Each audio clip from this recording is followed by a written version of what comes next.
Hi guys, natural Ayurveda में एक बार फिर से आपका स्वागत है। आज मैं आपको इस वीडियो में बताने वाली हूँ कि बीपी को किस तरह से कंट्रोल करना है। मतलब जो हाई बीपी होता है, हाई ब्लड प्रेशर होता है, उसे हमें किस तरह से कंट्रोल करना है।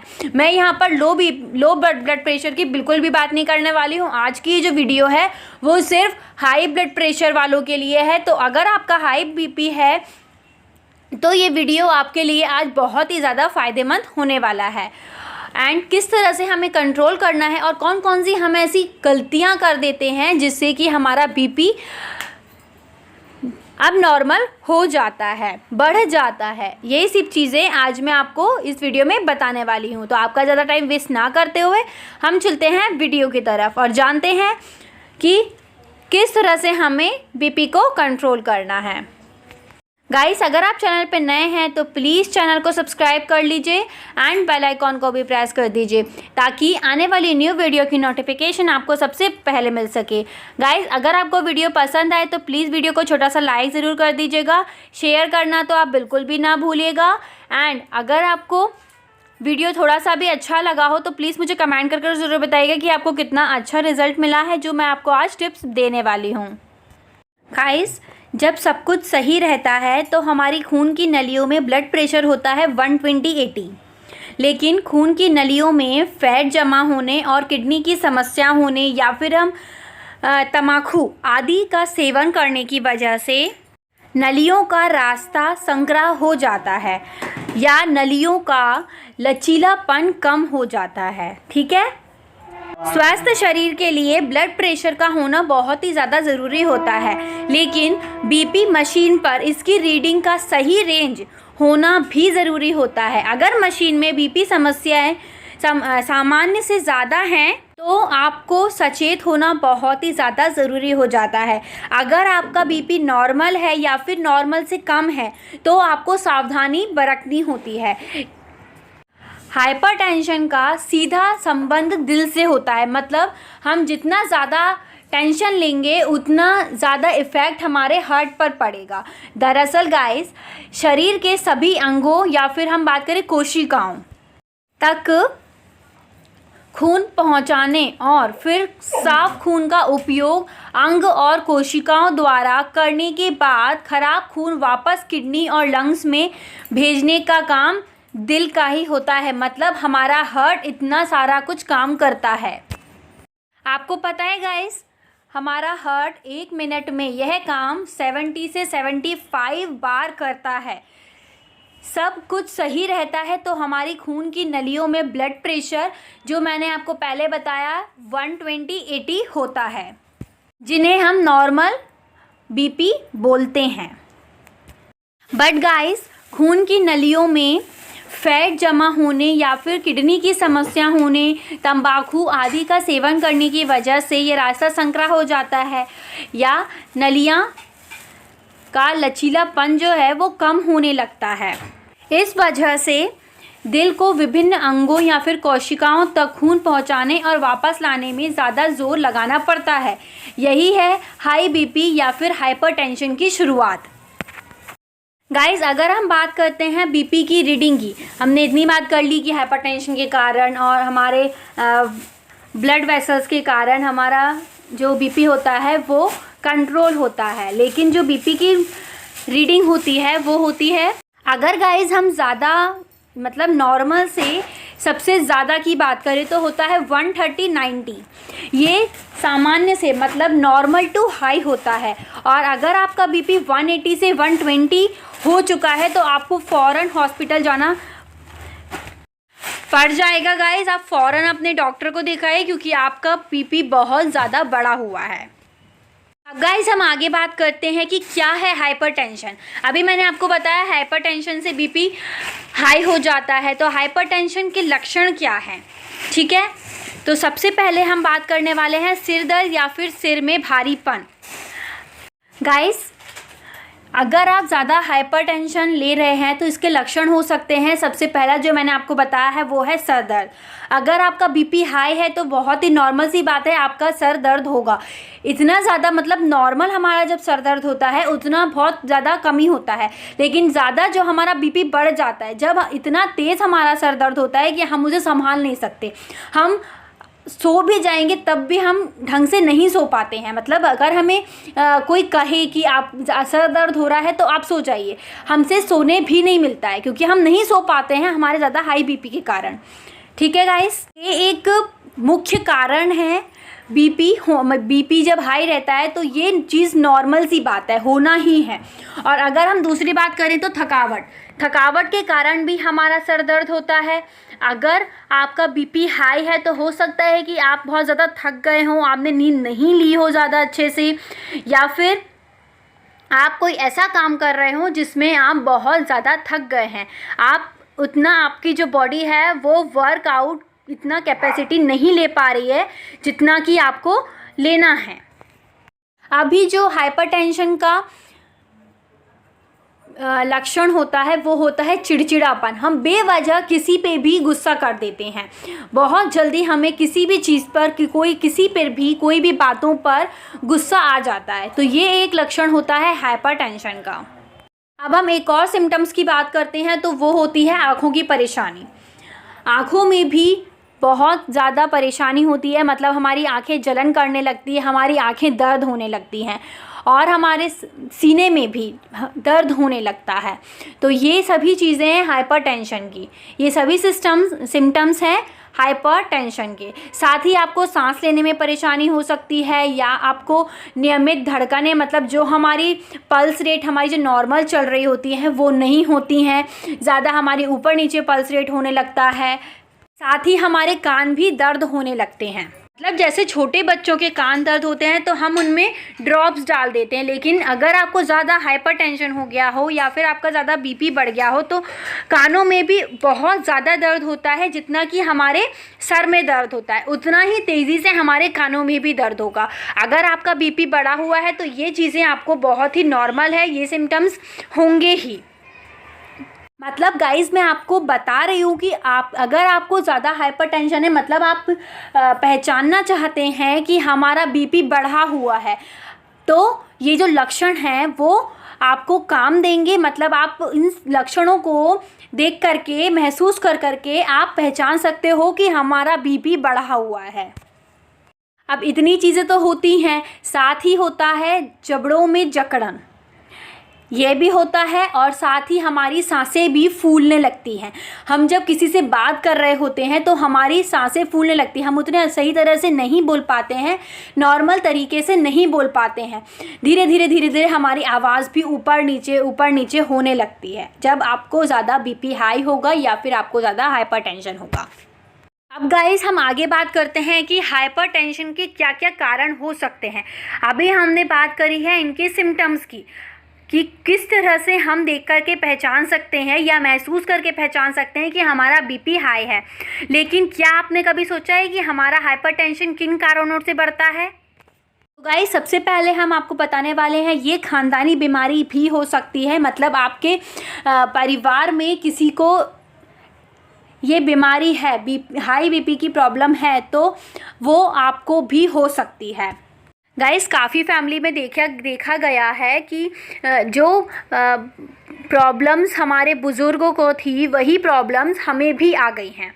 ठीक है, तो हाइपरटेंशन का बहुत बड़ा कारण आनुवांशिक होता है, यानी अगर आपके पेरेंट्स को हाइपरटेंशन की शिकायत रहती है तो बच्चों को भी ये परेशानी हो सकती है। ऐसे में सवाल ज़रूर उठता है कि क्या इससे बच्चे को कोई उपाय नहीं है? तो हर चीज़ का उपाय होता है, इसका भी उपाय है। अगर हम रूटीन और लाइफस्टाइल को दुरुस्त रखें और हाइपरटेंशन की समस्या से बचें, मतलब हम ऐसा कोई काम ना करें जिससे कि हमें हाइपरटेंशन हो।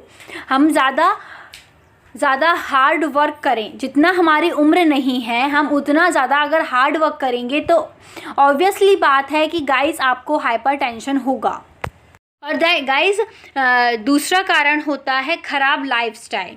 हमारी जो लाइफस्टाइल है, मतलब हम पूरे दिन में जो जो कार्य करते हैं वो हमें सही ढंग से करने होते हैं।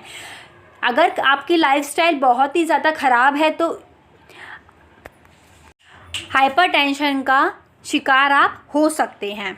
आजकल हाइपरटेंशन के मामले में ख़राब लाइफस्टाइल का रोल सबसे ज़्यादा बड़ा होता है। रात में देर तक जागना, सुबह देर तक सोना, जॉगिंग ना करना, ना ही कोई फिज़िकल एक्टिविटी, सूरज की रोशनी से दूरी, मेहनत से पसीना न निकलना, ऐसे तमाम कारणों से हमारी लाइफ पूरी तरह से डिस्टर्ब हो जाती है। नतीजा होता है हाइपरटेंशन। गाइस, फिज़िकल एक्टिविटी को हम कम कर देते हैं, बहुत ही कम कर देते हैं, जिस वजह से हमारे बॉडी में हाइपरटेंशन बढ़ जाता है। अगर पेरेंट्स से हम तक हाइपरटेंशन की परेशानी पहुंचने का खतरा है तो फिज़िकल एक्टिविटी के द्वारा इसे काफ़ी हद तक हम कम कर सकते हैं। अगर ये खतरा आपको नहीं भी है तो भी हमें फ़िज़िकल एक्टिविटी को नज़रअंदाज नहीं करना चाहिए। सच तो यह है कि ज़्यादातर लोग ना तो जॉगिंग करते हैं और ना ही एक्सरसाइज। ऐसे में मोटापा और बीपी बढ़ना बहुत ही आम बात है। आप भले कोई भी काम कर रहे हो, आप सुबह से अपनी फ़िज़िकल एक्टिविटी करना, एक्सरसाइज करना बहुत ही ज़्यादा ज़रूरी होता है। हाई बीपी वालों कोई नहीं गाइस, अगर आप पूरे फिट हैं, आपको कोई भी बीमारी नहीं है, तब भी आपको सुबह सुबह एक्सरसाइज करना चाहिए। गाइस, हम हाइपरटेंशन को 5 तरह के योगा स्टाइल से कम कर सकते हैं, जो कि आपको वीडियो स्क्रीन पर दिख रहा है। अगर गाइस आपने महीना भर तो बहुत ज़्यादा हो जाएगा, अगर आपने 1 वीक भी इसे आपने रूटीन में फॉलो कर लिया तो आप देखेंगे सिर्फ बीपी ही नहीं, कई सारी ऐसी बीमारियां हैं जो कि छूमंतर हो जाएंगी आपकी बॉडी से। अब गाइस, हम आगे बात करते हैं मोटापे की, फैट की। ये जेनेटिक भी हो सकता है और आपकी लाइफस्टाइल की वजह से भी हो सकता है कि आपका मोटापा बढ़ रहा है। अगर जेनेटिक है तो भी लाइफस्टाइल को दुरुस्त करके मोटापे से बचा जा सकता है। गाइस, अगर हम बात कर रहे हैं मोटापे की, फैट की, तो ये कोई बीमारी नहीं है, लेकिन इसकी वजह से शरीर में बीमारियों का घर करना ज़रूर बन जाता है। मतलब जितना ज़्यादा आपको फैट रहेगा उतनी ही ज़्यादा बीमारियां आपको पकड़ेंगी। जैसे हम बात कर रहे हैं हाइपरटेंशन की, तो हाइपरटेंशन के मामले में तो यह और भी ख़तरनाक हो जाता है। दरअसल मोटापे की वजह से शरीर में वसा या फिर कोलेस्ट्रॉल सिर्फ स्किन के नीचे ही जमा नहीं होता, बल्कि यह शरीर के विभिन्न अंगों तक खून लाने और ले जाने वाली नलियों में भी जमा हो जाता है, जो कि आपके बॉडी के लिए बिल्कुल भी सही नहीं है। ठीक है गाइस, तो अब आगे हम बात करने वाले हैं नींद पूरी ना होना। नींद ना होना ये एक सबसे अहम कारण होता है हाइपरटेंशन का। स्वस्थ शरीर के लिए नींद का पूरा होना बहुत ही ज़्यादा ज़रूरी होता है। हमने बहुत ज़्यादा हार्ड वर्क किया है पूरे दिन में, हमारा रिलैक्स होना हमारे अंगों को ऊर्जा से भर देता है। इसलिए जितना आप हार्ड वर्क कर रहे हो, जितना आप ज़्यादा वर्कआउट कर रहे हो, उतना ही ज़्यादा हमारे बॉडी को आराम देना ज़रूरी होता है। आपने बहुत सारा काम किया है आज, ऐसा हम बोलते हैं ना शाम को आकर के कि हमने बहुत ज़्यादा काम करा है, आज हम थक गए हैं, तो हमारी बॉडी जो होती है वो थक जाती है, उन्हें आराम की ज़रूरत होती है, लेकिन हम वो आराम हमारे बॉडी को नहीं देते हैं। जल्दी जल्दी सो जाएंगे, 2-3 घंटे सो गए, वापस से हमें उठ करके काम करना है, ऐसे कर लेते हैं। तो ये एक कारण होता है हाइपरटेंशन का, जिससे कि नींद ना आना बहुत ही ज़्यादा अहम कारण होता है। जैसे मैंने आपको पहले बताया है कि सबसे ज़्यादा अहम कारण होता है जब हमारा बीपी हाई होता है, तो डॉक्टर्स भी बोलते हैं कि आप कितनी अच्छी नींद लेते हैं, आप कितने घंटे सोते हैं। अगर आप डॉक्टर के पास भी जाएंगे तो सबसे पहले आपसे वो यही पूछता है कि आप कितने घंटे सोते हैं। गाइस, जब हम नींद लेते हैं तो हमारे अंग पूरी तरह से आराम कर रहे होते हैं। जब हमारी नींद पूरी नहीं होती है तो हमारे अंग को अतिरिक्त काम करना पड़ता है, जिसका नतीजा हमारे बॉडी पर पड़ता है। अब हम आगे बात करते हैं किडनी। हाइपरटेंशन से किडनी की समस्या भी हो सकती है। कई बार बीपी बढ़ने की वजह से किडनी में भी प्रॉब्लम हो सकती है। किडनी से रेनिंग एंजियोटेंसिस सिस्टम के द्वारा शरीर में ब्लड प्रेशर को रेगुलेट किया जाता है। इतना ही नहीं, साथ ही यह फूड और इलेक्ट्रोलाइट को बैलेंस में भी अहम भूमिका निभाता है। ऐसे में जब किडनी की समस्या होती है तो इस सिस्टम पर भी असर होता है और नतीजा होता है बीपी का बढ़ जाना या फिर हाइपरटेंशन हो जाना। तो गाइस, यही कारण है कि जिनकी किडनी में समस्या होती है उनमें अमूमन बीपी की समस्या हो ही जाती है। अगर अचानक बीपी बढ़ गया हो तो कोई कारण आपको समझ नहीं आ रहा है तो डॉक्टर की सलाह से किडनी का अल्ट्रासाउंड करवाना चाहिए। एक बात और, अगर बीपी किडनी की परेशानी की वजह से नहीं बढ़ा हो, किसी और वजह से बढ़ा हो, तो किडनी का ध्यान रखना ज़रूरी होता है क्योंकि हाइपरटेंशन का सीधा असर किडनी पर भी पड़ता है। ठीक है गाइस, तो अगर हमारा बीपी बढ़ा है तो ये एक कारण हो सकता है कि हम नमक ज़्यादा ले रहे हैं। हम हमारे खाने में नमक का प्रयोग बहुत अधिक कर रहे हैं। शरीर के लिए नमक ज़रूरी है, लेकिन जब इसकी मात्रा शरीर से ज़्यादा हो जाती है तो हमारा बीपी बढ़ जाता है। तो सॉल्ट आप इतना ही लीजिए जितना कि हमारी बॉडी के लिए ज़रूरी है। दरअसल इसकी वजह यह है कि खून में, हमारे ब्लड में सोडियम की ज़्यादा मौजूदगी ब्लड के संतुलन को बिगाड़ देता है और किडनी की कार्यक्षमता को भी घटा देता है। इससे किडनी खून में मौजूद वाटर को, पानी को पूरी तरह से नहीं छान पाती है। फिर शरीर में पानी की मात्रा भी बढ़ जाती है। इससे दिल पर अतिरिक्त दबाव पड़ जाता है और हमारा बीपी भी काफ़ी बढ़ जाता है। अब ऐसा नहीं है गाइस कि हमारा बीपी बढ़ा हुआ है तो हम नमक ही ना खाएं। नमक खाइए, क्योंकि अगर आप नमक नहीं खाओगे तो आपको अपनी बॉडी में कोई और प्रॉब्लम भी क्रिएट हो सकती है। इसलिए आप नमक भी लीजिए, लेकिन कम लीजिए। आप सूखा नमक अगर आप सूखा नमक खाना पसंद करते हैं तो आप बिल्कुल ही उसे बंद कर दीजिए। किसी किसी की आदत होती है कि सब्ज़ी में नमक ऑलरेडी है लेकिन हम ऊपर से भी नमक डाल के खाना पसंद करते हैं। ये चीज़ सबसे गलत होती है। ये सबसे ज़्यादा बड़ा कारण होता है बीपी का बढ़ना। ठीक है, तो गाइस, सॉल्ट ही नहीं, अगर आप नॉनवेज ज़्यादा ले रहे हो तो भी आपका बीपी बढ़ सकता है। मांसाहारी भोजन से वसा की मात्रा ज़्यादा हो जाती है। वही इससे ज़्यादा तापमान और ज़्यादा चिकनाई में पकाना भी पड़ता है। इस वजह से इन्हें खाने से हाई बीपी की समस्या का खतरा बढ़ जाता है। अगर आपका बीपी बढ़ा हुआ है और आप ज़्यादा नॉनवेज खा रहे हो तो आपका बीपी कम नहीं होगा और ज़्यादा बढ़ जाएगा, जिससे कि आपको ज़्यादा परेशानियां झेलनी पड़ सकती है।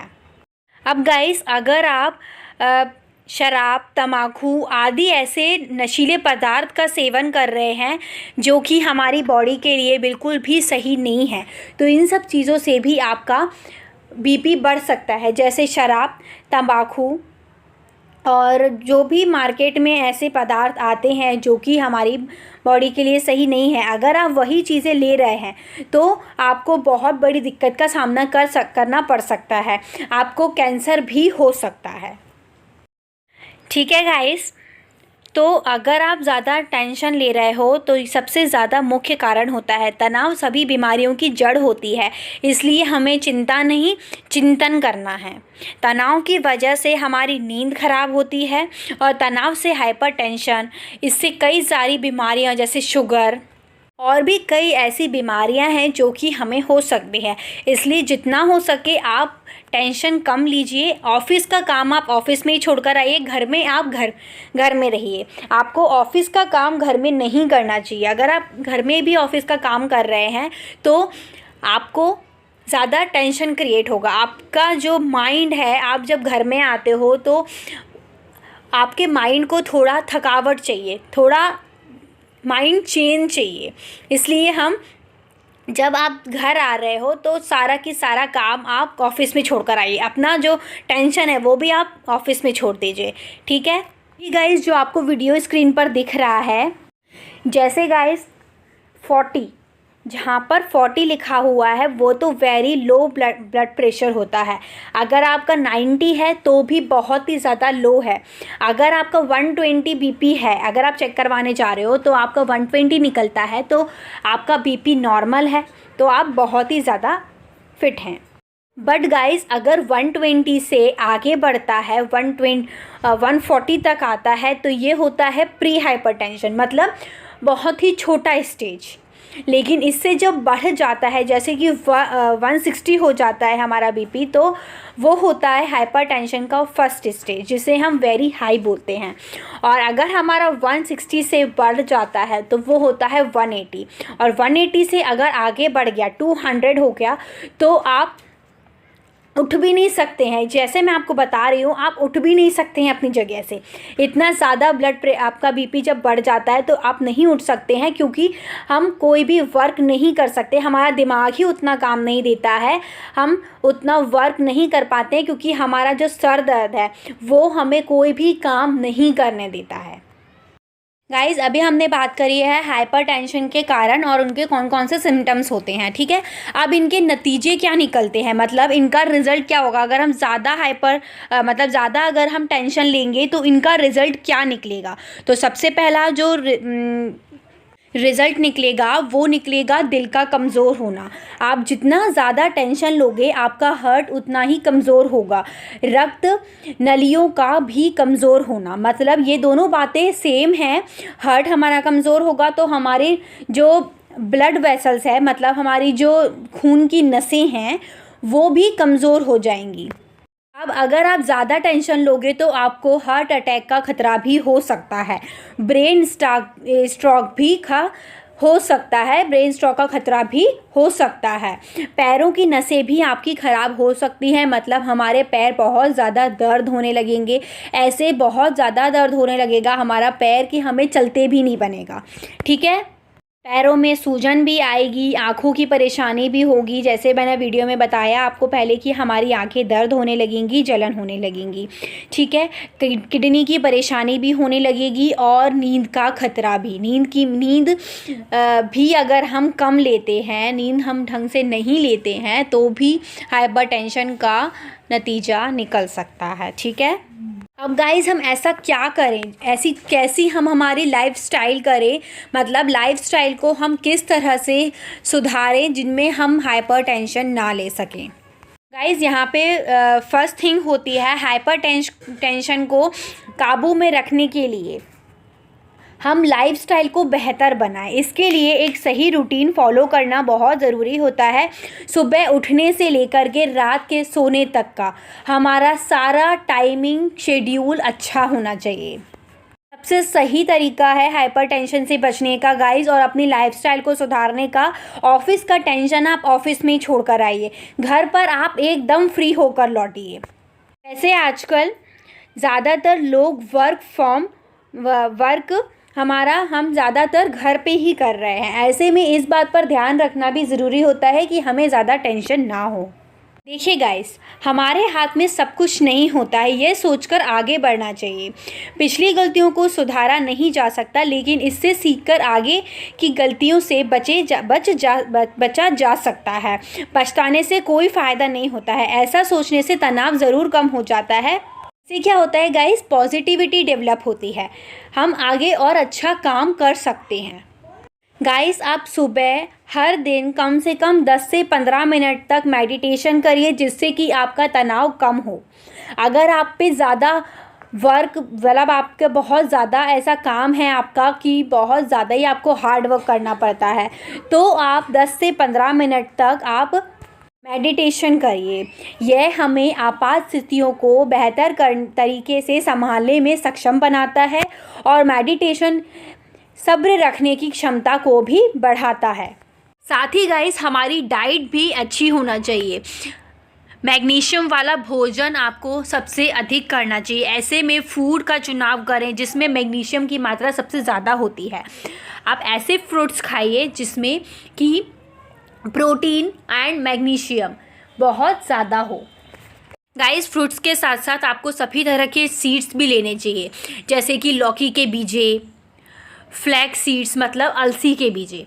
ऐसे जो बीजें होती हैं जिनमें बहुत ज़्यादा प्रोटीन होता है, वो चीज़ें आपको ज़्यादा सेवन करना चाहिए। साथ ही आपको ड्राई फ्रूट्स भी लेने चाहिए। ड्राई फ्रूट्स में आपको काजू सबसे ज़्यादा लेने चाहिए, और हरी पत्तेदार सब्जियां आपको ज़्यादा खानी चाहिए, जैसे मेथी हुआ, पालक हुआ, ये सब चीज़ें आपको सबसे ज़्यादा सेवन करना चाहिए। हर दिन अगर 1 चम्मच लौकी के बीज या फिर 2 से 3 काजू की कलियां अगर आप खाओगे तो हमारा जो पूरा दिन है वो बहुत ही अच्छा जाएगा। वहीं अगर आप हरी सब्जियों को रूटीन के हिसाब से 1 कटोरी हर दिन खाने से, अगर आप 1 कटोरी 1 प्लेट अगर आप रोज़ खाओगे तो मैग्नीशियम की कमी नहीं होगी, जिससे कि आपका बीपी कंट्रोल रहेगा। अगर गाइस आपके शरीर में मैग्नीशियम की कमी ज़्यादा हो गई हो तो डॉक्टर की सलाह से मैग्नीशियम का सप्लीमेंट ले सकते हैं। मैग्नीशियम एक नेचुरल एंटी डिप्रेशन एजेंट होता है जो नींद लाने में भी काम करता है। साथ ही आपको गाइस खाने में चिकनाई कम करने की ज़्यादा ज़रूरत होती है। हाइपरटेंशन को कम करने के लिए हमारे खान पान का काफ़ी अहम रोल होता है। अगर हाइपरटेंशन से बचना है तो ज़्यादातर आपको फैट मतलब घी, रिफ़ाइंड ऑयल या फिर रिफ़ाइंड कोई भी चीज़ें होती हैं और तेल और मसाले वाले खाने से ज़रूर बचना है। जिन्हें हम परेशानियों से जो चीज़ें हमें परेशानियों से घेर लेती है उनसे आपको बचना है। आप चिकनाई वाला खाना 15 दिन में 1 बार खा सकते हैं। साथ ही गाइस, अगर आपके बॉडी में बहुत ज़्यादा नमक हो गया हो तो आप नमक को थोड़ा थोड़ा करके कम कर लीजिए। खाने के ऊपर से नमक लेकर के जो आपकी आदत है उसे बिल्कुल बंद कर दीजिए। अगर गाइस आपको हाइपरटेंशन की प्रॉब्लम है तो आपको हर दिन 3 से 5 ग्राम लगभग मतलब 1 छोटा चम्मच ही नमक आपके लिए काफ़ी होता है। कई लोग ऊपर से नमक लेते हैं, यह हानिकारक होता है। सबसे ज़्यादा आपको जो खाना चाहिए वो खाना है हरी सब्जियां, फल। जो हरी सब्जियां होती हैं जैसे मैंने आपको बताया पालक हुआ, मेथी हुआ, ऐसी जो हरी सब्जियां हैं इनका आपको सबसे ज़्यादा सेवन करना है।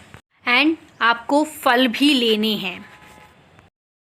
ओके गाइस, आई होप आपको वीडियो पसंद आया होगा। अगर आपको वीडियो पसंद आया है तो प्लीज़ वीडियो को लाइक ज़रूर कीजिएगा एंड मेरे चैनल को सब्सक्राइब करके बेल आइकॉन को भी प्रेस कर दीजिएगा ताकि आने वाली न्यू वीडियो की नोटिफिकेशन आपको सबसे पहले मिल सके। एंड गाइस, वीडियो को शेयर करना तो बिल्कुल भी ना भूलें। अगर आपके फैमिली में कोई है ऐसा जिससे बहुत ज़्यादा हाइपरटेंशन होता हो या फिर बहुत ज़्यादा बीपी बढ़ा हुआ हो तो उनके लिए ये वीडियो बहुत ज़्यादा फ़ायदेमंद है। जो टिप्स गाइस मैंने आपको आज बताए, अगर आप उसी को फॉलो करोगे तो आपका बीपी बहुत जल्दी कंट्रोल हो जाएगा। गाइस, अब तक के लिए इतना ही। अब हम मिलेंगे नेक्स्ट वीडियो में। So good bye and take care.